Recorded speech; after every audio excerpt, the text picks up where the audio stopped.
அனைவருக்கும் வணக்கம்.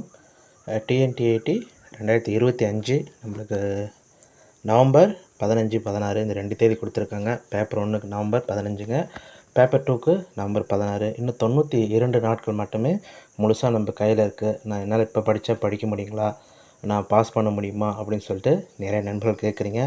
அது மட்டும் இல்லைங்க, நீங்கள் எந்த கோச்சிங் சென்டரில் சேர்ந்தால் எங்களால் படிக்க முடியும், பாஸ் பண்ண முடியும் அப்படின்னு சொல்லி கேட்குறீங்க. உங்களுக்கு வசந்தாங்க இந்த வீடியோ. நீங்கள் உங்கள் மேலே முதல்ல நம்பிக்கை வைக்கணுங்க.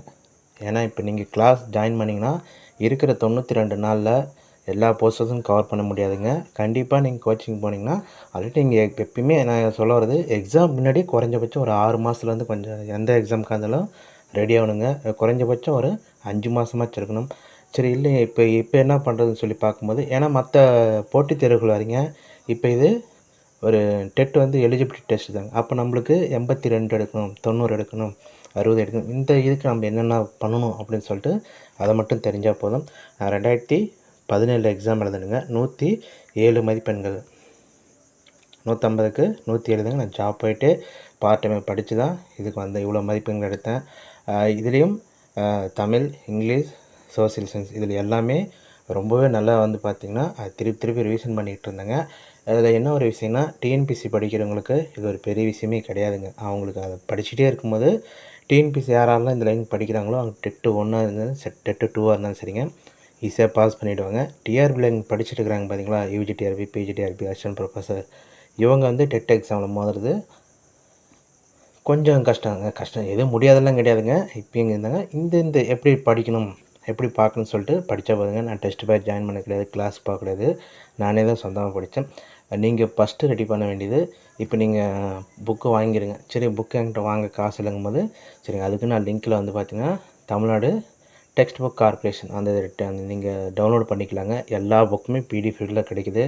ஓல்டு புக் இருக்குது, நியூ புக் இருக்குது, நீங்கள் எல்லாமே டவுன்லோட் பண்ணிக்கங்க. அப்படி இல்லையா அது 2வது பட்சத்தில் பண்ணுங்கள். ஃபஸ்ட்டு விஷயம் எல்லாத்துக்கும் காமனாக வருதுங்க. நீங்கள் சயின்ஸாக இருக்கட்டும், ஆர்ட்ஸாக இருக்கட்டும், சைக்காலஜி, தமிழ், இங்கிலீஷ் 90 கொஷின் காமனாக இருக்கும். நான் சொல்கிறது பேப்பர் 2க்குங்க. அதே மாதிரி தமிழை பொறுத்த வரைக்கும், அந்த ஆர்ட்ஸுக்கு பொறுத்த வரைக்கும் சோசியல் சயின்ஸ் 60 கொஷின் வரும். மற்றவங்களுக்கு மேக்ஸும் சயின்ஸ் வருதுங்க. சயின்ஸ் குரூப்பாக இருக்கட்டும், மேக்ஸாக இருக்கட்டும், இவங்களுக்கு ரெண்டும் ஒரு இதாக வரும்.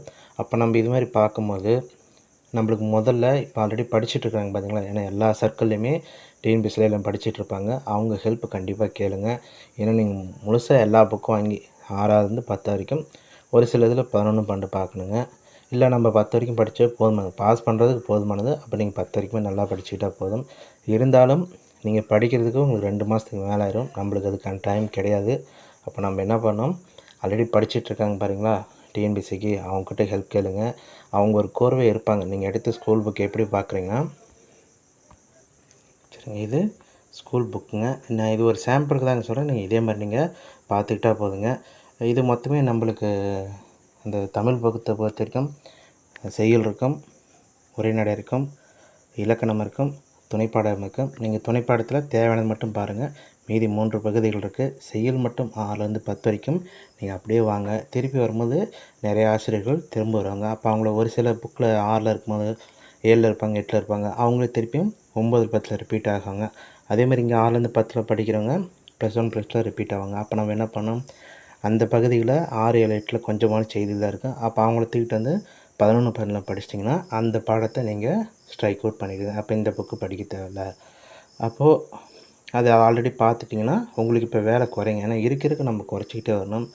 இது மாதிரி ஏன் படிக்கிறேன்னா, ஒரு கோர்வையாக இருக்குங்க, உங்களுக்கு எந்த ஒரு தடையும் இருக்காது, அழகாக நீங்கள் படிச்சுட்டு வந்துடலாம். அதற்கு அடுத்தா இலக்கணம் படிச்சிடுங்க. இலக்கணத்தை பொறுத்த வரைக்கும் 6லேருந்து 10 வரைக்கும் ஒரு 2 நாள் அதிகபட்சம் படித்தா போதும். மீதி வந்து எல்லாமே நீங்கள் பார்த்துடலாம்.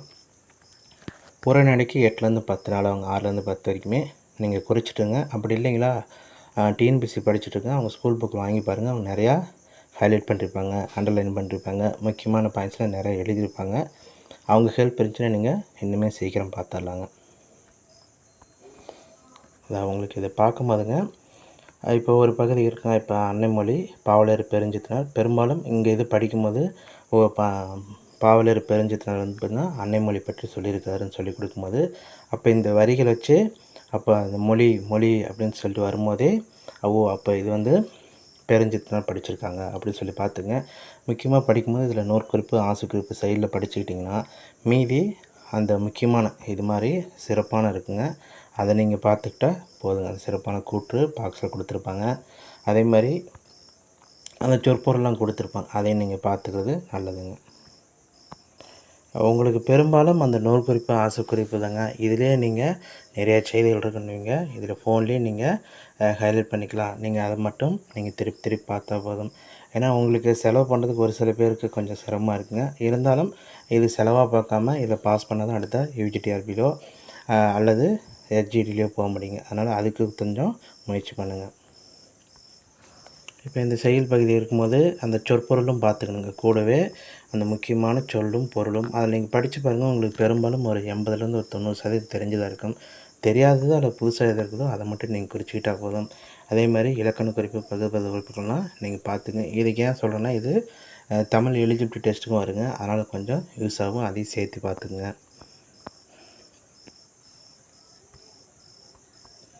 இது மாதிரி பகுதி பகுதியாக பிரித்து படிங்க. ஈஸியாக நீங்கள் இருக்குங்க.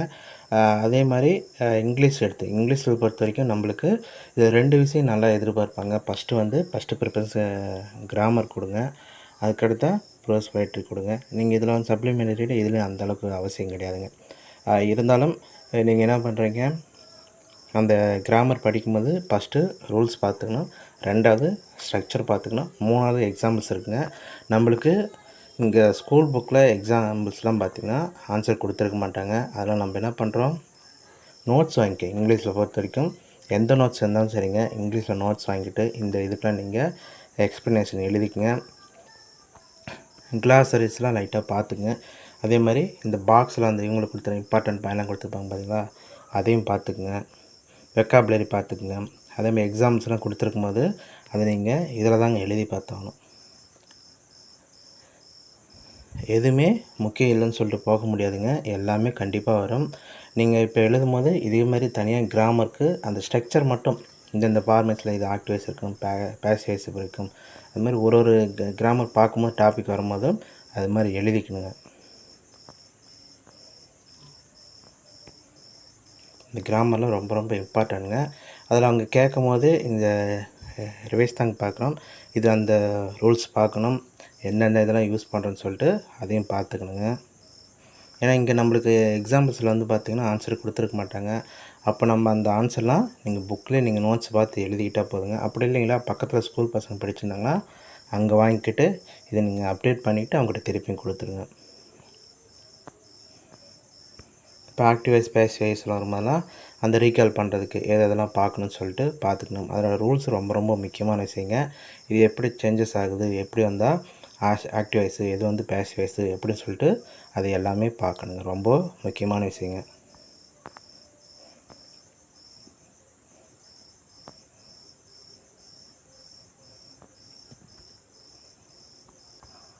இந்த போயமில் பொறுத்த வரைக்கும் கிளாஸ் ஒரு முக்கியமான விஷயங்க. அதே மாதிரி ஆத்தரை பற்றி எபவுட் த போயட் ஆத்தரை பற்றி கண்டிப்பாக நான் பார்த்து வச்சுக்கணும். அதே மாதிரி இங்கே குறிப்பிட்ட விஷயங்களை அடிஷனலாக சொல்லியிருப்பாங்க பார்த்தீங்களா. இப்போ 700னா 14 லைன்ஸ். அப்போ இது மாதிரி பார்த்துட்டு இது முக்கியமான ஹிண்ட்ஸ்லாம் நம்ம பார்த்துக்கணுங்க. அதே மாதிரி இங்கே நம்மளுக்கு கொடுத்துருக்கும் போது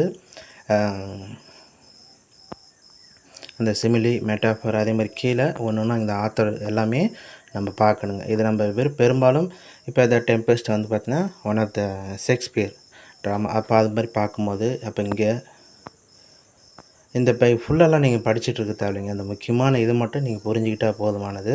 இப்போ இது மாதிரி பாக்ஸ் ஐட்டம் மட்டும் இங்கிலீஷில், ஏன்னா இங்கிலீஷில் அந்தளவுக்கு ரொம்ப லைன் பை லைனாக எடுக்க மாட்டாங்க, தமிழ் வேணால் அந்த மாதிரி எடுத்துருப்பாங்க. இந்த இது எல்லாமே நம்மளுக்கு ஆன்சர் குறிச்சிக்கிட்டால் மட்டும்தான் ஈஸியாக இருக்குது. அதனால் இந்த மெத்தடை நீங்கள் கொஞ்சம் பார்த்து வைங்க. அதேமாதிரி இந்த சிங்குலர் ப்ளூரல்லாம் கொடுத்துருப்பாங்க. நம்ம எல்லாம் கண்டுபிடித்தாலும் நம்ம எல்லாருமே சிங்குலர் ப்ளூரல் மேக்ஸிமம் தெரியும். ஒரு 70% இல்லை 80% தெரியும். மீதி 20% இருக்குது பார்த்திங்களா, அதுக்கு நம்ம தப்பு பண்ணுவோம். அதை நாம்ளே கண்டுபிடிச்சி எழுதிக்கிட்டால் மட்டும் போதுமானதுங்க. அதை நீங்கள் அப்டேட் பண்ணிக்கிட்டிங்கன்னா கொஞ்சம் ரிவிஷன் பண்ணுறதுக்கு ஈஸியாக இருக்குங்க. இதை பாருங்கள், கிராமர் பார்ட்டில் ஆர்டிகல்ஸ் கேட்குறாங்க. ஏ அண்ட் தி இதை வந்து பார்த்திங்கன்னா எந்தெந்த இடத்துல நம்ம யூஸ் பண்ணணும்னு சொல்லிட்டு அதுதாங்க சொல்கிறேன். முக்கியமாக நம்ம ஸ்ட்ரக்சர் பார்க்கணும், அந்த ரூல்ஸ் பார்த்துக்கணும். அதே மாதிரி எக்ஸாம்பிள்ஸ் பாருங்கள். கண்டிப்பாக ஒரு 70% 80% நம்மளே கண்டுபிடிச்சிடுங்க ஏ அண்ட் டி இது எந்த இடத்துல யூஸ் பண்ணணும்னு சொல்லிட்டு. அப்போ அந்த இடத்துல நம்மளுக்கு கஷ்டமாக இருக்கும்போது அதை மட்டும் நீங்கள் நோட் பண்ணிக்கிட்டால் போதுமானதுங்க. சரிங்க. அதுக்கு அடுத்த முக்கியமாக சோசியலுங்க. சோசியல் பார்க்கும்போது அது 3ஆக பிரிச்சுக்குங்க. இதில் பொறுத்த வரைக்கும் 4 பார்ட் இருக்குங்க. அது நம்மளுக்கு ஹிஸ்ட்ரி மேஜரான விஷயம், நம்மளுக்கு ஜியாகிரஃபியும் கொஞ்சம் அதிகமாக இருக்கும். மீதி 2மே எக்கனாமிக்ஸும் கம்மியாக தான் இருக்கும். கான்ஸ்டியூஷன் இந்தியன் பாலிட்டி அதுவும் கம்மியாக தாங்க இருக்குது. அப்போ நம்ம படிக்கும்போது எக்கனாமிக்ஸை ஃபஸ்ட்டு பார்த்து வச்சுங்க. ரொம்ப கம்மியாக இருக்கும். 6 to 10 வரைக்கும் நீங்கள் படித்தா போதும். அப்போ ஒரு பார்ட் ஒன்றாவது பார்ட் முடிஞ்சிடுச்சு, மீதி 3 தாங்க இருக்குது. அப்போ நம்ம இந்தியன் கான்ஸ்டியூஷன் இந்தியன் பாலிட்டி படிச்சுக்கிறோம். இதில் நம்மளுக்கு 9th 10th தான் கொஞ்சம் அதிகமாக இருக்கிற மாதிரி இருக்கும். அது நல்லா ஃபோக்கஸ் பண்ணிங்கன்னாவே போதுமானதுங்க. அப்போ மீதி 2 தான் இருக்குது. இதில் ஹிஸ்ட்ரி படிக்கும்போது வரைக்கும் 3ஆக பிரிச்சிடுங்க. பெரும்பாலும் வேர்ல்டு ஹிஸ்ட்ரி நம்மளுக்கு இம்பார்ட்டன்ட் வராது. அப்போ நம்ம பார்க்கும்போது மீதி இருக்கிறத அந்த இந்தியன் ஹிஸ்ட்ரி, தமிழ்நாடு ஹிஸ்ட்ரி இதை பார்க்கணும். இதுலேயுமே இந்த இந்தியன் ஹிஸ்ட்ரி 3ஆக பிரிச்சிருக்கேன். வட இந்தியா, தென் இந்தியா, இவற்றின் இடைப்பட்ட தக்கான பூமி. அதை இந்த பகுதியில் நீங்கள் கொஞ்சம் பார்த்து வச்சுங்க. அதாவது இந்தியா இருக்கும்போது இது வட இந்தியா, இது தென் இந்தியா, இடைப்பட்டது தக்கான அரசியல். சமகாலத்தில் ஒரு அரசியலையும் இப்போ இவங்க எந்தெந்த ஆட்சியில் ஆட்சி பண்ணாங்க, யார் தோற்றுவிச்சாங்க, அந்த மரபு அந்த வழிவந்த மன்னர்கள்லாம் காலக்கோடு போட்டு வச்சுங்க. அந்த ஃபேமிலி சார்ட் போட்டு வச்சுங்க. உங்களுக்கு ரொம்ப நீங்கள் அதை போட்டு வச்சிட்டிங்கன்னா போதும். ஹிஸ்ட்ரி ஒரு பெரிய விஷயமே கிடையாதுங்க. 2 விஷயம் தான், ஃபேமிலி சார்ட் போட்டு வைக்கிறீங்க, அதுக்கடுத்ததாக காலக்கோடு போட்டு வைக்கிறீங்க. அது என்னென்ன போர் நடந்துச்சு, யார் ஜெயித்தாங்க, என்னென்ன நிகழ்வுகள், இது நீங்கள் எடுத்துகிட்டு பார்த்தீங்கன்னா ஹிஸ்ட்ரியில் ஒன்றுமே இருக்காதுங்க. சரிங்க. அதுக்கடுத்தா ஜியாகிரஃபி வரீங்க. ஜியாகிரஃபியை பொறுத்த வரைக்கும் உங்களுக்கு அந்த இந்திய புவியியலை பொறுத்த வரைக்கும் இந்தியா இருக்கும். இங்கே தமிழ்நாட்டு இயற்கை அமைப்பு இருக்கும். இது நீங்கள் மேப் வச்சு தாங்க, நீங்கள் புவியியல் படிக்கும்போது மட்டும் மேப் வச்சு பாருங்கள். அவ்வளோ அழகாக ஈஸியாக புரிஞ்சுக்கலாம். மறக்கவே மறக்காதுங்க. நீங்கள் இப்போ முன்ன தான் கஷ்டமாக இருந்துச்சு. இப்போலாம் நீங்கள் கூகுளில் நீங்கள் டைப் பண்ணிங்களே போதுங்க, எல்லா பகுதியுமே நம்மளுக்கு மேப்பாக வந்துடும். நீங்கள் மேப்பாகவே ஜியாகிரஃபி படிக்கும்போது வச்சு படிச்சிங்கன்னா அவ்வளோ அழகாக சீக்கிரமாக முடிச்சிடலாம். இந்த மெத்தட் நீங்கள் ஃபாலோ பண்ணிங்கன்னா இந்த 92 நாளில் கண்டிப்பாக நீங்கள் பாஸ் பண்ணிடலாங்க. இதுக்கு மேலே நீங்கள் படிக்க ஆரம்பிச்சிடலாம். ஏன்னா டிஆர்பி படிச்சுட்டு இருக்கிறவங்களுக்கு இந்த டெட்டு வந்து பார்த்திங்கன்னா கொஞ்சம் சவாலான விஷயம் தாங்க. அதனால தான் சொல்கிறேன், உங்கள் ஃப்ரெண்ட்ஸ் யாராச்சும் டிஎன்பிசி படிச்சுட்டு இருந்தாங்கன்னா பெரியவங்களோ சின்னவங்களோ அதை நம்ம பார்க்கவே கூடாதுங்க. படிப்பை பொறுத்த வரைக்கும் நம்ம ஒரு மாணவராக தான் இருக்கணும். அது தெரியாத கண்டிப்பாக கேட்டு தெரிஞ்சுக்கலாம். அதனால் அது கொஞ்சம் முயற்சி பண்ணுங்கள். இந்த இதை ஃபாலோ பண்ணுங்கள். ஷெட்யூல் போடுங்க, சீக்கிரம் முடிச்சிடுங்க.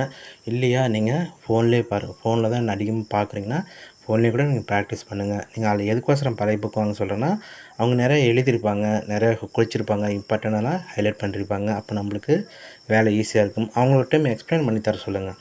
ஒரு டாப்பிக்குமே இதில் என்ன சொல்லியிருக்கிறாங்க, என்ன சொல்ல வராங்கன்னு சொல்லிட்டு, எது இம்பார்ட்டன்ட் பாயிண்ட்ஸ் சொல்லிட்டு அவங்களே எக்ஸ்பிளைன் பண்ண சொன்னிங்கன்னா ஒரு 2 வாரங்க அவ்வளோதான். அதிகபட்சம் அவங்கள அதிகமாக தொந்தரவு பண்ண தேவையில்ல. நீங்கள் இது செஞ்சுக்கிட்டிங்கன்னா ஈஸியாக முடிச்சிடலாங்க. இந்த மெத்தடில் படிங்க. கண்டிப்பாக நீங்களும் சாதாரணமாக 100 மார்க்கு மேலே வாங்கலாங்க. இதுலேயும் நான் நிறையா தப்பு பண்ணுறதுங்க. தமிழில் 24, இங்கிலீஷில் 24, சோசியல் சயின்ஸில் 54, மீதி எஜுகேஷன் சைக்காலஜி. இப்போ நம்ம இது மாதிரி பார்க்கும்போது இந்த சைக்காலஜியில் மீதி மார்க் வாங்கியிருந்தேங்க. இப்போ இதிலே நம்மளுக்கு இவ்வளோ மார்க் எடுக்க முடியுதுங்க. நான் இருந்தாலும் தப்பு பண்ணியே இவ்வளோ மார்க் வந்துச்சு. அப்போ இனிமேல் நம்ம நல்லா பண்ணும்போது வாங்கலாங்க. இருந்தாலும் நம்மளுக்கு தேவையான மதிப்பெண் இருந்தால் போதுமானதுங்க. அதுக்கு தகுந்த மாதிரி நீங்கள் படிங்க. நீங்களும் வெற்றி பெற்று அடுத்த யூஜி டேப்லோ செகண்ட் கிரேட் டீச்சர்ஸ்லையோ கண்டிப்பாக வேலைக்கு போகலாம். வாழ்த்துக்கள். நன்றி.